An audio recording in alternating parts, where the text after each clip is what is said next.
नाज़रीन, न्यूजीलैंड में एक किसान ने एक अजीब फैसला किया। उसने तकरीबन 400 भेड़ों की अपनी पहली खेप एक नए बनाए गए जजीरे पर छोड़ी। ये एक ऐसा जजीरा था जहां ना कोई इंसान था न दरख्त, बस ठंडी हवा, नोकीले पत्थर और एक ना खत्म होने वाला तन्हाई का एहसास। किसान का ख्याल यह था कि भेड़ें आजादाना घूमेंगी, कुदरती तौर पर परवान चढ़ेंगी और इनकी ऊन की पैदावार बढ़ेगी। लेकिन जजीरे के सख्त और खतरनाक मौसम ने उसकी तमाम उम्मीदों को चिकनाचूर कर दिया। मायूस होकर वो उन भेड़ों को वहीं छोड़कर वापस मरकजी जमीन पर चला गया। साल गुजर गए, दहाइयां बीत गई, किसी ने उस जजीरे का रुख नहीं किया। फिर तकरीबन 50 से 60 साल बाद 1970 की दहाई में जब कुछ लोग उस जजीरे पर पहुंचे तो जो मंजर उन्होंने देखा वो किसी सदमे से कम नहीं था। देखने वालों को लगा जैसे ये इर्तिका की कोई नई नस्ल हो। लेकिन सवाल यह था कि इंसानी मदद के बगैर इतनी बड़ी तब्दीली कैसे आ सकती थी। तो दोस्तों, आज की इस वीडियो में आइए जानते हैं कैम्बल आइलैंड की भेड़ों की अनोखी और दिल दहला देने वाली कहानी। मुआज़िज़ दोस्तों, सन 1895 में न्यूजीलैंड की हुकूमत ने कैम्बल आइलैंड को अपने चरागाही लीज के निजाम में शामिल किया, जिसके तहत लोगों को सरकारी जमीन किराए पर लेकर जानवर पालने की इजाजत मिली। उस वक्त मैरिनो ऊन, जो भेड़ों से हासिल होता है, दुनिया का सबसे कीमती रेशा था। लेकिन न्यूजीलैंड की मरकजी जमीन पर जमीन महंगी थी और मुकाबला बहुत सख्त। दूसरी तरफ कैम्बल जजीरा मुकम्मल तौर पर खाली था। वहां सरसब्ज घास थी, बड़ी बड़ी जड़ी बूटियां थी और सबसे अहम बात, कोई शिकारी जानवर नहीं था। यह एक कामिल कुदरती फार्मूला लगता था। जमीन किराए पर लो, भेड़ें पालो, ऊन बेचो और बहुत ज्यादा मुनाफा कमाओ। जेम्स गोल्डन जोग बून के इलाके से ताल्लुक रखते थे। उन्होंने इस जमीन को सबसे पहले लीज पर लिया। वो खेती शुरू करने के लिए तकरीबन 400 से 500 भेड़ें लेकर आए थे। लेकिन सन 1900 तक इनका पूरा मंसूबा बर्बाद हो गया। यह जजीरा सरजमीन से तकरीबन 660 किलोमीटर के फासले पर था। सामान की तस्हील मुश्किल और महंगी थी। औसत दर्जा हरारत सिर्फ 6 से 8 डिग्री सेल्सियस था। तेज हवाएं, बर्फबारी और गैर मुतवक्के मौसमी हालात ने भेड़ों के लिए जिंदा रहना मुश्किल बना दिया। घास की कमी ने ऊन के मयार और पैदावार को तकरीबन तबाह कर दिया और बिल आखिर यह पूरा मंसूबा माली नुकसान का बायस बना। चुनांचे गोल्डन को जजीरा छोड़ना पड़ा, लेकिन भेड़ें वहीं बाकी रह गईं, अपने हाल पर। बाद में एक और कप्तान ने यह जजीरा लीज पर ले लिया और बड़े पैमाने पर भेड़ें पालना शुरू की। उसने तकरीबन 3000 से 4000 भेड़ें 3 दौरों में जजीरे पर भेजी। सन 1916 तक भेड़ों की तादाद बढ़कर 8000 हो गई। उस वक्त यह जजीरा भेड़ों की परवरिश के लिए एक जन्नत की तरह लगता था, क्योंकि यह गिजायत से भरपूर था, खास तौर पर जड़ी बूटियों से। ये पौधे सूरज की रोशनी को जज्ब करने और मुनफरिद हरारत पैदा करने की सलाहियत रखते थे, जिससे भेड़ें इंतहाई सर्द मौसम में भी गैर मामूली तौर पर जिंदा रहने के काबिल होती थी। ताहम वक्त के साथ साथ हालात बदलना शुरू हो गए। कुदरती गिजाई इज्जा कम होते गए और भेड़ों की तादाद भी कम होने लगी। ये कुदरती वसाइल की हद थी और बेहिसाब बढ़ती आबादी के साथ मसाइल बढ़ने लगे।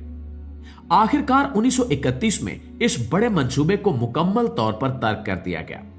वही रसद के मसाइल, वही सख्त मौसम और वही मुश्किलात दोबारा नमूदार हुई। उस वक्त जजीरे पर तकरीबन 4000 भेड़ें बाकी थी। उन्हें वापस उनके वतन ले जाने की लागत बहुत ज्यादा थी, इसलिए इन्हें जजीरे पर अकेले छोड़ दिया गया। सबसे बड़ा खतरा यह था कि ये भेड़ें कुदरती तौर पर जंगली जानवर नहीं थी। इन्हें ऊन कटाई की जरूरत थी। दूसरी सूरत में ऊन इनके जिस्मों में खौफनाक तरीके से बढ़ती और गर्मी, वजन और इंफेक्शन इनकी जिंदगी को खतरे में डाल सकते थे। मजीद ये कि इनकी दिफाई सलाहियतें इंतहाई महदूद थी। इन्हें ना तो शिकार करने का तजुर्बा था और ना ही शिकारियों से बचने का। लेकिन कैम्बल जजीरे का मुनफरिद कुदरती माहौल एक मजबूत मुहाफिज साबित हुआ। ऊंचे पहाड़ों और चट्टानी खित्तों ने जजीरे को घेर लिया, जो बड़े शिकारियों को इस तक पहुंचने से रोकता था। भेड़ों को किसी बड़े शिकारी से कोई खास खतरा नहीं था। मुसलसल तेज हवाओं ने मक्खियों, कीड़े मकोड़ों और दूसरी स्पीशीज को वहां जिंदा रहने से रोके रखा। यह एक अहम फायदा साबित हुआ, क्योंकि इन कीड़ों की वजह से होने वाले इंफेक्शन का खतरा खत्म हो गया, जो ऊन की कटाई न होने की सूरत में एक बड़ा मसला बन सकता था। इस तरह फितरत ने खुद ही इन भेड़ों के लिए एक गैर मुतवक्के तहफ़्फ़ुज़ फराम किया। सन 1931 और 1970 के दरमियान बगैर किसी इंसानी मदाखलत के भेड़ों ने आहिस्ता आहिस्ता अपनी आबादियों को दोबारा बनाना शुरू किया। ये बका का एक जबरदस्त मुजाहरा था। जो भेड़ें सख्त और नए माहौल से मुताबिकत नहीं रख पाती थी वो जल्दी मर गई, लेकिन वो भेड़ें जो जिस्मानी तौर पर मजबूत थीं, जिनके दिमाग और जिस्म नए हालात के मुताबिक ढल चुके थे, वो जिंदा रहीं और अपनी अफजाइश को जारी रखा। इस तरह नस्ल दर नस्ल सिर्फ बका के बेहतरीन जीन्स ही मुंतकिल होते रहे। नतीजे के तौर पर जजीरे पर सिर्फ वही भेड़ें बाकी रह गईं जो इंतहाई लचकदार, मजबूत और सख्त मौसम के लिए बेहतरीन थी। ये एक किस्म का कुदरती इंतखाब था जहां सिर्फ बेहतरीन खसूसियात वाले जानवर ही जिंदा बचे। मुआजिज दोस्तों, 40 साल तक बगैर किसी इंसानी मदाखलत के भेड़ों ने अपने तरीके बदले और मुकम्मल तौर पर आजाद हो गई। ये नस्ल जो पहले इंसानों पर मुनसिब थी, अब फितरत के साथ हम आहंग रहते हुए एक जंगली आबादी में तब्दील हो चुकी थी। इनका रहन सहन, रवैया और यहां तक कि जिस्मानी खदोखाल भी बदल चुके थे और वो मुकम्मल तौर पर जंगली जानवरों की तरह हो गई।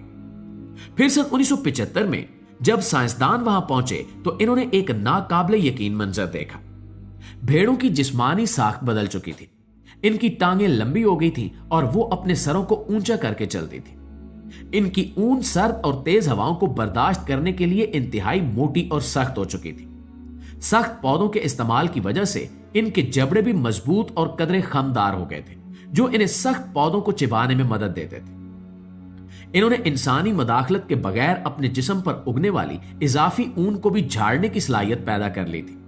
और सबसे हैरत अंगेज बात यह है कि पैदा होने वाले भेड़ के बच्चे मिनटों में चलने फिरने लगते थे।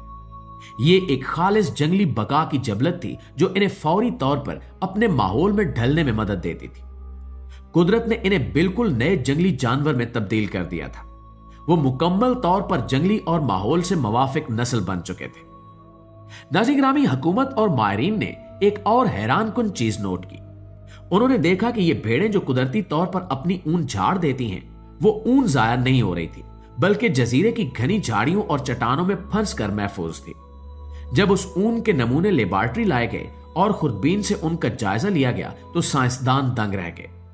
मालूम हुआ कि सख्त तरीन मौसम और ठंडी हवाओं ने इस रेशे को दुनिया का सबसे नायाब, बारीक और मजबूत तरीन रेशा बना दिया है।